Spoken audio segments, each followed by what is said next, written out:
রাষ্ট্রের সাংবিধানিক নাম পরিবর্তন, 4টির বদলে 5টি নতুন মূলনীতির প্রস্তাবনা দিয়েছে সংবিধান সংস্কার কমিশন। রয়েছে দ্বিকক্ষ বিশিষ্ট সংসদের প্রস্তাব। এদিকে 2বারের বেশি প্রধানমন্ত্রী হতে পারবে না কেউ, এমন সুপারিশ করেছে নির্বাচন ব্যবস্থা সংস্কার কমিশন। এছাড়া দলের প্রধান একই সঙ্গে প্রধানমন্ত্রী ও সংসদ নেতা না হওয়ার সুপারিশ করা হয়েছে। আছে ইভিএমে ভোট নেয়ার ব্যবস্থা বাতিলের প্রস্তাবও। রাজধানীর তেজগাঁয়ে বুধবার প্রধান উপদেষ্টার কার্যালয়ে যান 4 সংস্কার কমিশনের প্রধান ও সদস্যরা। একে একে প্রধান উপদেষ্টার হাতে তুলে দেন সংস্কারের প্রস্তাবনা। দেশের সাংবিধানিক নাম পরিবর্তন করে গণপ্রজাতন্ত্রী বাংলাদেশের পরিবর্তে জনগণতন্ত্রী বাংলাদেশ নামকরণের প্রস্তাব দিয়েছে সংস্কার কমিশন। রাষ্ট্রের 4 মূলনীতি জাতীয়তাবাদ, সমাজতন্ত্র, গণতন্ত্র ও ধর্মনিরপেক্ষতা বাদ দিয়ে নতুন 5 মূলনীতির সুপারিশ করা হয়েছে। এ 5 মূলনীতি হচ্ছে সাম্য, মানবিক মর্যাদা, সামাজিক সুবিচার, বহুতত্ত্ববাদ ও গণতন্ত্র। প্রস্তাব করা হয়েছে দ্বিকক্ষ বিশিষ্ট সংসদের।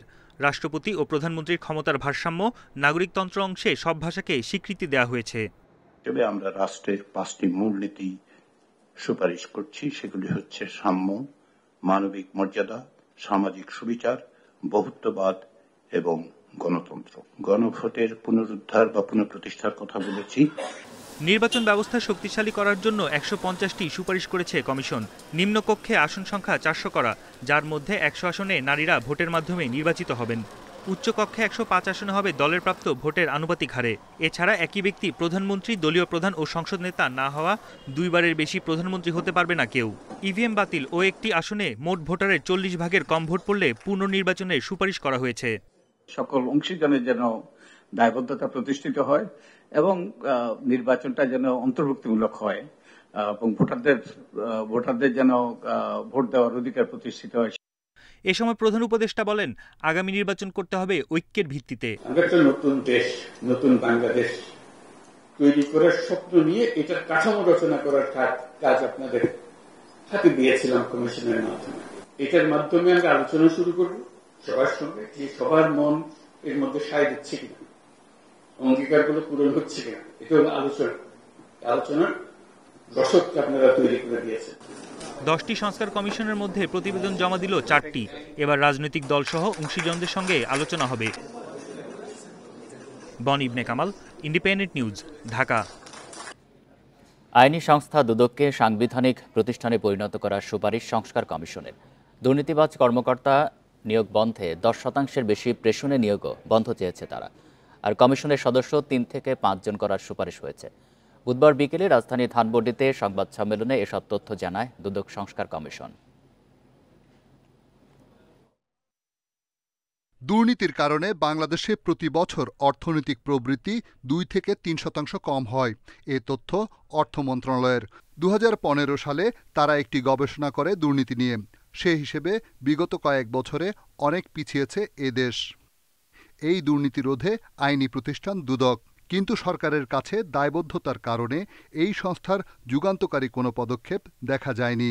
এ কারণে দুদককে সাংবিধানিক প্রতিষ্ঠানে পরিণত করার সুপারিশ সংস্কার কমিশনের।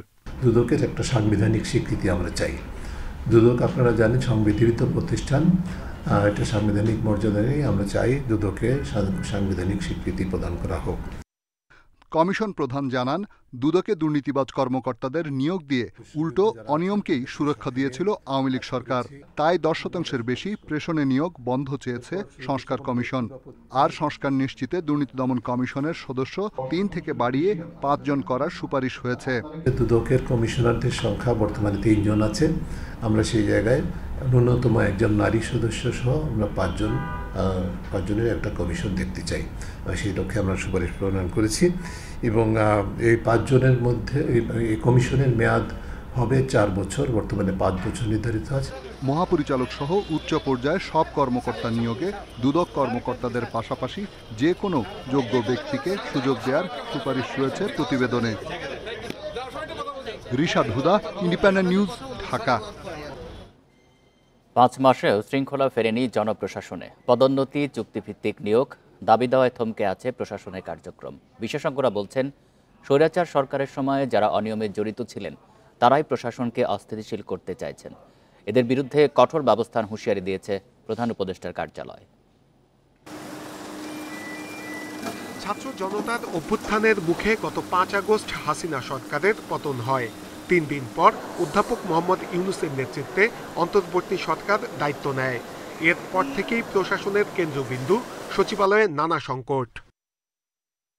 বিভিন্ন দাবি দাওয়া নিয়ে সচিবালয়ের ভেতর বাইরে সমাবেশ বিক্ষোভ অনেকটাই নিয়মিত হয়ে দাঁড়িয়েছে।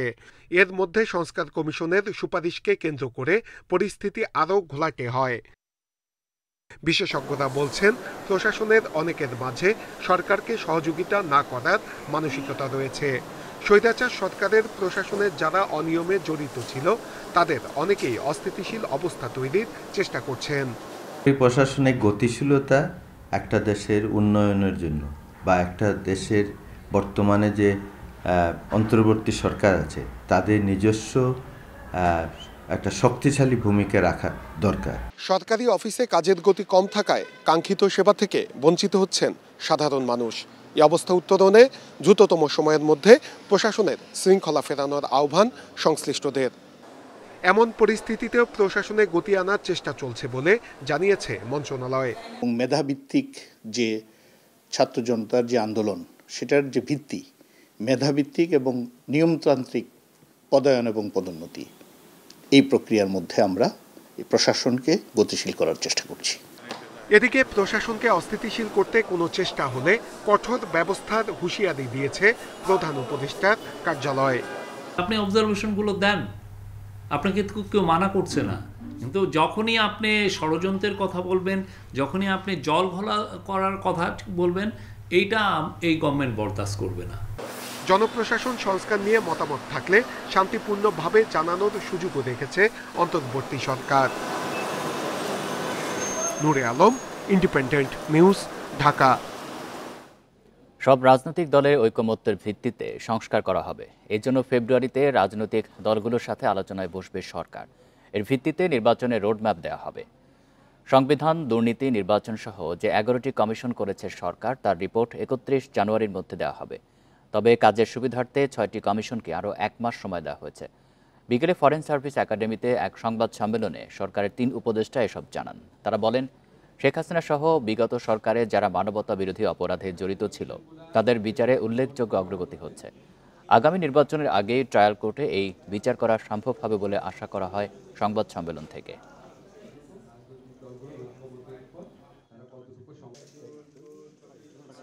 পলিটিক্যাল পার্টিগুলোর সাথে কিন্তু এক ধরনের প্রক্রিয়া শুরু হয়েছে, তাই না? কারণ তারা তাদের লিখিত মতামত দিয়েছেন। তো কাজেই আলোচনাটা, আনুষ্ঠানিক আলোচনাটা, আমার ধারণা কমিশন প্রধানরা যখন একটা পর্যায়ে চলে আসবেন, ফেব্রুয়ারি মাঝামাঝি জায়গায় আনুষ্ঠানিকভাবে শুরু করে দেওয়া হবে। যেই গতিতে এই মামলার তদন্ত কাজ এগোচ্ছে, সম্ভবত আপনারা আশা করছি মার্চ থেকে শুনানি শুরু হয়েছে এটা দেখতে পারবেন। এবং আমাদের আশা আছে এগেইন এটা বিচারালয়ের বিষয়, ইনশাআল্লাহ সামনে নির্বাচনের আগে আমরা অন্তত ট্রায়াল কোর্টে বিচার কাজ সম্পন্ন করতে পারবো। বহুল আলোচিত জিয়া অরফানেজ ট্রাস্ট দুর্নীতি মামলায় নির্দোষ বিএনপি চেয়ারপারসন খালেদা জিয়া। মামলায় তারেক রহমান সহ বাকি সব আসামিকেই খালাস দিয়েছে আপিল বিভাগ। বিচারিক আদালত ও হাইকোর্টের সাজার রায় দুটি বাতিল করেছেন প্রধান বিচারপতির নেতৃত্বে 5 বিচারপতির পূর্ণাঙ্গ আপিল বেঞ্চ। অপরাধের প্রমাণ মেলেনি জানিয়ে বিচার প্রক্রিয়াকে বিদ্বেষপূর্ণ বলছে আদালত। 2018 সালের 8 ফেব্রুয়ারির কথা স্মরণ করছে বিএনপির নেতাকর্মী সহ দেশের অনেক মানুষ। বকশীবাজারে স্থাপিত বিশেষ আদালতে জিয়া অরফানেজ ট্রাস্ট মামলায় সাবেক প্রধানমন্ত্রী খালেদা জিয়াকে 5 বছরের কারাদণ্ড দিয়ে পাঠানো হয় জেলে। সাজার বিরুদ্ধে আপিল করলে হাইকোর্টে সাজা বাড়িয়ে 10 বছরের কারাদণ্ডের আদেশ হয়। 2 বছরের বেশি সময় কারাগারে দুর্বিষহ কেটেছে অসুস্থ খালেদা জিয়ার। বারবার আবেদন করলেও আদালতের সাজার কারণে বিদেশে চিকিৎসার অনুমতি দেয়নি শেখ হাসিনার সরকার। দণ্ডিত আসামি হওয়ায় পাননি নির্বাচন করার সুযোগও। 4 দিনের শুনানি শেষে বুধবার প্রধান বিচারপতির নেতৃত্বে 5 সদস্যের আপিল বেঞ্চ সর্বসম্মতিক্রমে রায় বলেন, জিয়া অরফানেজ ট্রাস্টের কোনো টাকা আত্মসাৎ হয়নি। খালেদা জিয়া, তারেক রহমান সহ 6 আসামির কারো বিরুদ্ধে অপরাধের কোনো প্রমাণ মেলেনি। সব আসামিকে খালাস দিয়ে দুদকের মামলা ও বিচার প্রক্রিয়াকে বিদ্বেষপূর্ণ বলেছে সর্বোচ্চ আদালত।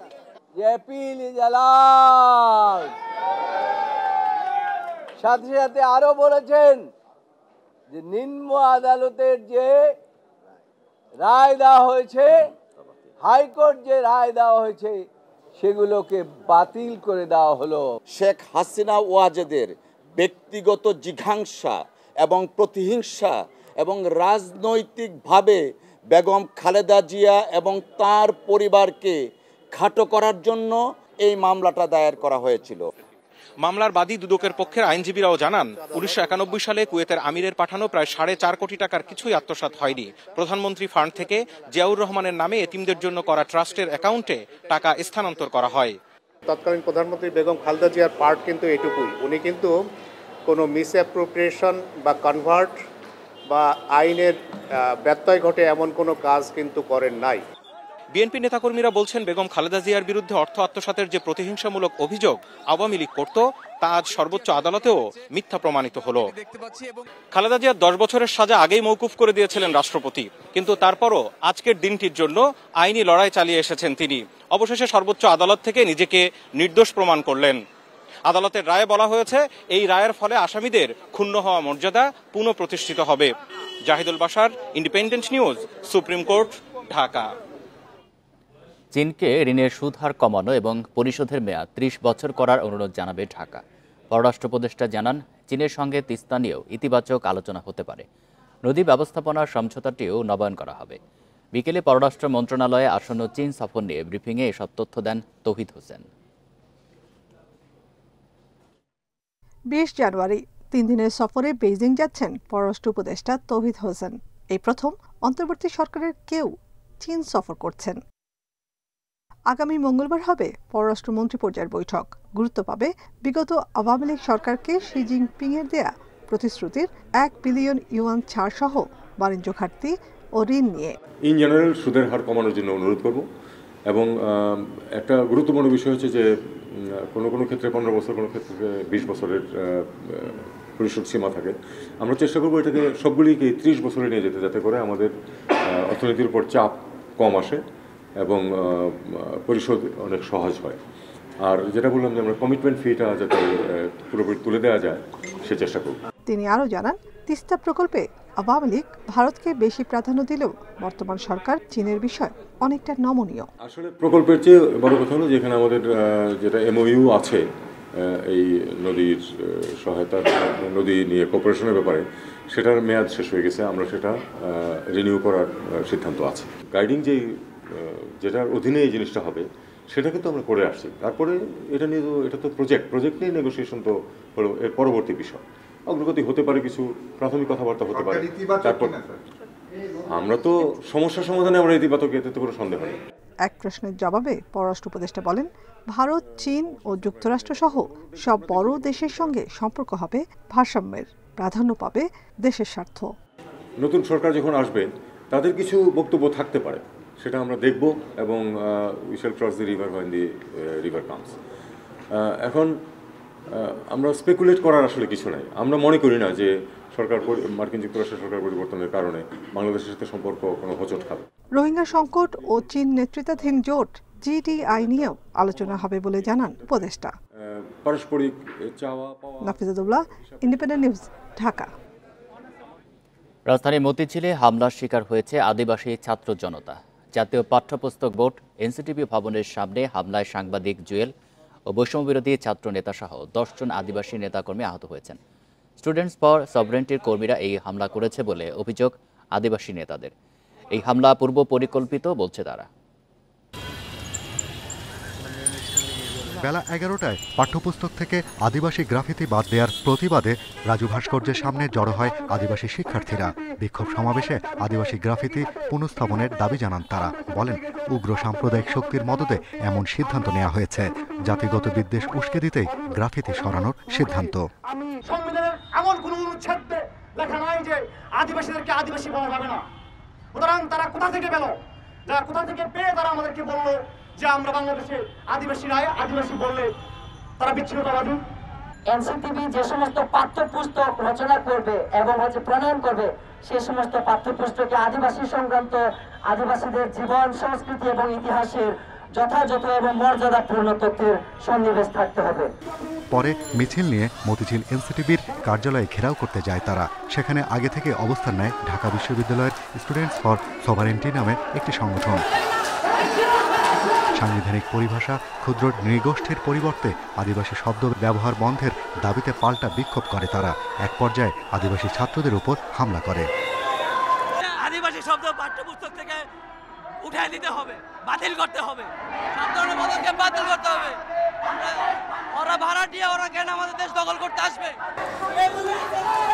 হামলায় আহত হন সাংবাদিক জুয়েল, বৈষম্য বিরোধী ছাত্র আন্দোলনের নেত্রী রূপাইয়া শ্রেষ্ঠা তঞ্চঙ্গা সহ 10 জন। গণতান্ত্রিক পথে আমরা আমাদের দাবি দাওয়া উত্থাপন করতে গেছি, সেক্ষেত্রে তারা লাঠি সুতা দিয়ে আমাদের পথরোধ করে একই সাথে আমাদের উপর অতর্কিত হামলা চালায়। আমরা যে যার মতো এখান থেকে বিচ্ছিন্নভাবে সরিয়ে আসি। ওখানে অনেক পুলিশ ছিল, পুলিশ নিবৃত্ত করার চেষ্টা করেছিল এবং পুলিশের বাধা অতিক্রম করেই দুই পক্ষ মুখোমুখি অবস্থান নেয় এবং তারই প্রেক্ষিতে এরকম অনাকাঙ্ক্ষিত পরিস্থিতির সৃষ্টি হয়। আহতদের ঢাকা মেডিকেলে ভর্তি করা হয়। হামলার ঘটনায় নিন্দা জানিয়েছে পাহাড়ি ছাত্র পরিষদ ও প্রগতিশীল বিভিন্ন সংগঠন। Shahriar Anirban, independent news, Dhaka. এনসিটিভির সামনে আদিবাসী ছাত্র জনতার ওপর হামলার ঘটনায় প্রতিবাদ জানিয়েছে বৈষম্য বিরোধী ছাত্র আন্দোলন ও জাতীয় নাগরিক কমিটি। দোষীদের চিহ্নিত করে দ্রুত বিচারের আওতায় আনার দাবি তাদের। সন্ধ্যায় শহীদ মিনার প্রাঙ্গণে এক যৌথ বিক্ষোভ সমাবেশে এসব দাবি জানায় তারা। জাতিগত বিভেদ তৈরির বিরুদ্ধে সতর্ক থাকার আহ্বানও তাদের। ষড়যন্ত্রের মাধ্যমে ঐক্য ধ্বংসের চেষ্টার অভিযোগ তুলে ছাত্রনেতারা বলেন, দেশি বিদেশি ষড়যন্ত্রের বিরুদ্ধে ঐক্যবদ্ধ প্রতিরোধ করে তোলা হবে। তারা বলেন, যত দ্রুত সম্ভব এনসিটিভির সামনে হামলার ঘটনায় জড়িতদের বিচারের আওতায় আনতে হবে। ছাত্র জনতার অভ্যুত্থানের পর সংঘাত নয়, এখন নতুনভাবে দেশ গঠনের সময় বলেও উল্লেখ করেন ছাত্রনেতারা।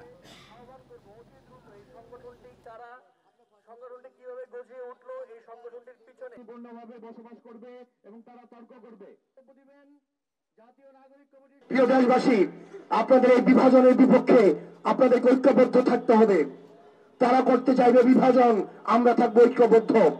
পাহাড়ের যে ভাই বোনরা রয়েছেন, পাহাড়ের যে জাতিগোষ্ঠী ভাইরা রয়েছেন, আপনাদের প্রতি আহ্বান থাকবে, এই বিদেশি যে পৃষ্ঠপোষকতার যে ষড়যন্ত্র, সেগুলোর ফাঁদে আপনারা পা দিবেন না।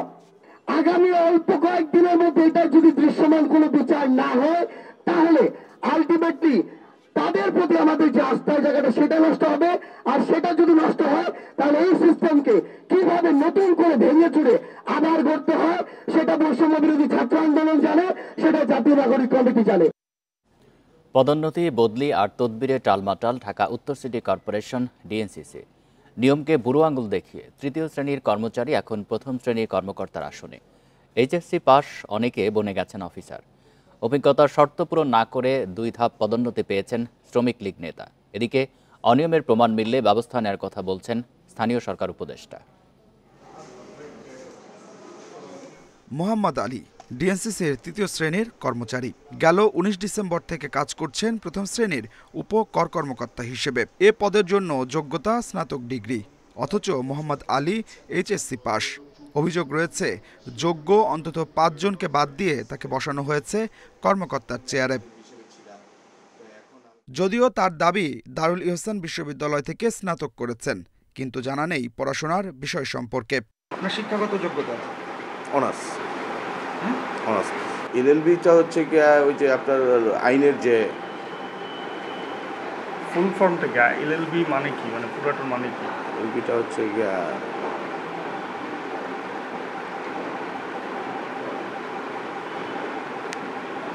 এখন আসলে আমি বলতে পারছি না। আরেক কর্মচারী আব্দুল খালেক মজুমদারের চাকরি শুরু হয় ডিসইনফেকশন পরিদর্শক হিসেবে। পরে 3য় শ্রেণীর ব্যক্তিগত সহকারী পদে চাকরি স্থায়ী হয়। তবে উত্তর সিটির শ্রমিক লীগের এই নেতা এখন সহকারী সচিব, সামলাচ্ছেন উপকর কর্মকর্তার দায়িত্ব।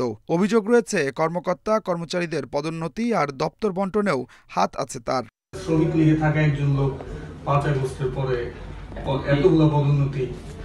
আপনি যেহেতু পদোন্নতি দেওয়ার মালিক হচ্ছে কর্তৃপক্ষের সাথে কথা বলতে পারেন, আমি এই ব্যাপারে আসলে কথা বলতে পারবো না। কিন্তু আপনার পদবি তো কর্তৃপক্ষ জানে না।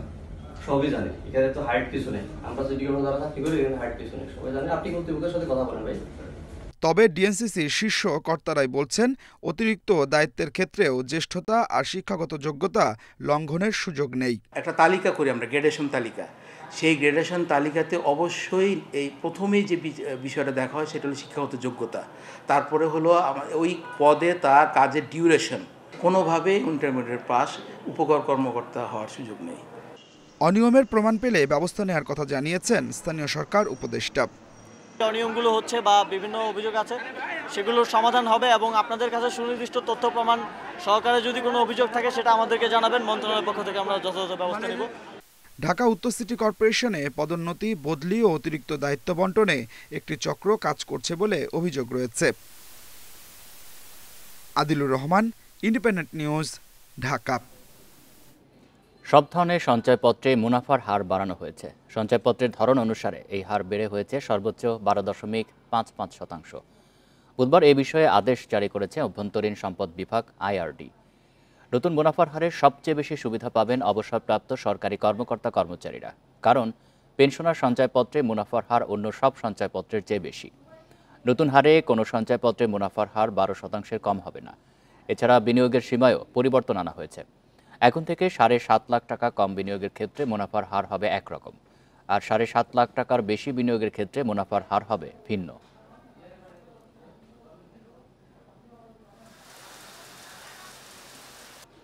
মাত্র 4 বছরে বিশ্ব ঐতিহ্য টাঙ্গুয়ার হাওরে পরিযায়ী পাখির সংখ্যা অর্ধেকে নেমে এসেছে। ফাঁদ পেতে ও দেশীয় যন্ত্র দিয়ে অবাধে শিকার করায় প্রতি বছর কমছে পাখির আনাগোনা। স্থানীয়রা বলছেন, শীত মৌসুমে তৎপরতা বেড়ে যায় শিকারীদের।